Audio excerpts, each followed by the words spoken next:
Hello everyone, this is part 4 of the e36 5.3 swap. Sadly, Paul Walker just died yesterday, I found out. I'm sure anyone watching this knows because you're obviously a car guy. And it's really sad, but, you know, it happens. It's dangerous part of the fast car life, so I wish his family the best. And, you know, hope everyone can cope with it. Anyway, on a lighter note, here's my car. I've got a good amount of progress done this weekend. It's Thanksgiving weekend. I got the exhaust all painted up. I wrapped all my my spark plug wires with just exhaust wrap that I had lying around, so they don't melt because they're touching in quite a few spots over here. I got the brake booster mounted and the master cylinder reinstalled, and everything's good.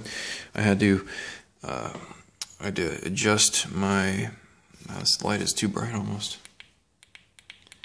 I had to adjust my header there. I had to chop it in a little bit to get that brake booster clear, you can see, but all's well. I got my accessories figured out.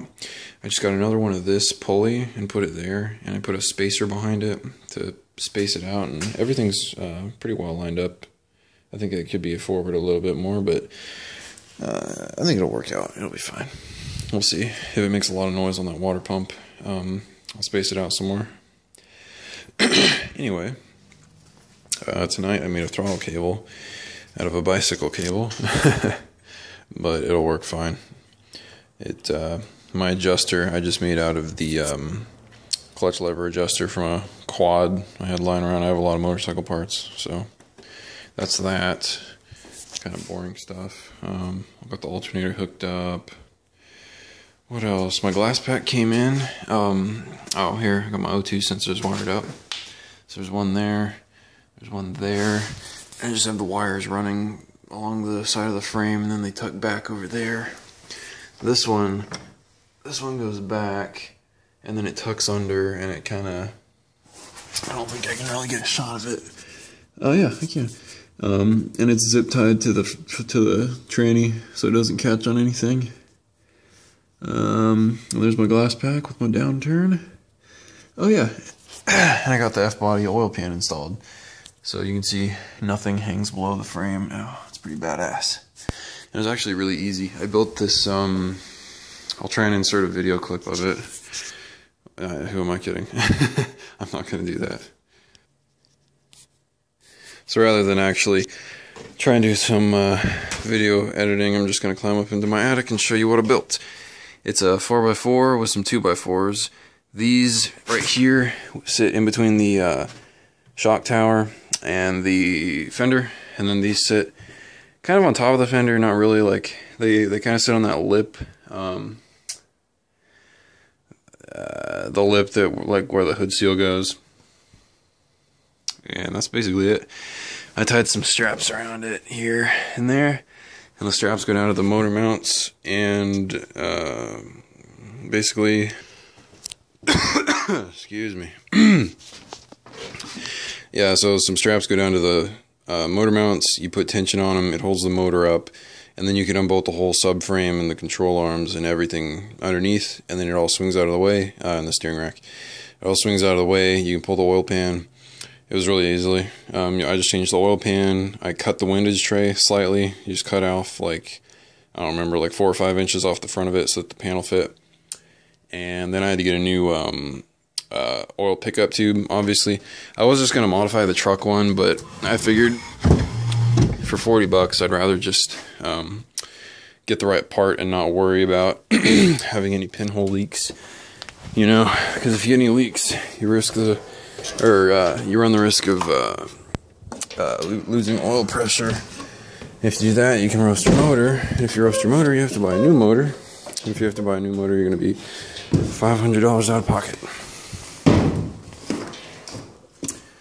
So, yeah.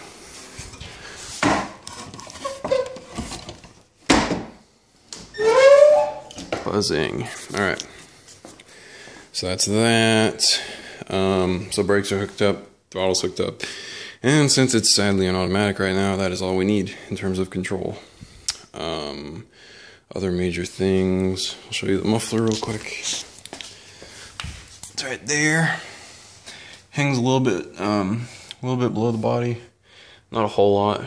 Not much at all. So it'll be fine. And I don't have like a legit hanger for it or anything. I just have a piece of wire, a piece of safety wire tied up to a nut. But that'll keep it from.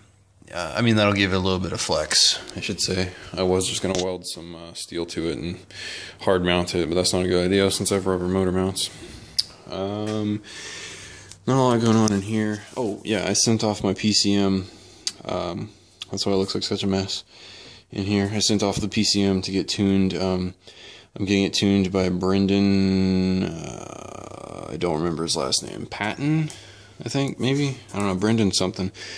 Over at lt1swap.com. I followed his instructional for the whole wiring harness, so I figured I'd just let him tune it.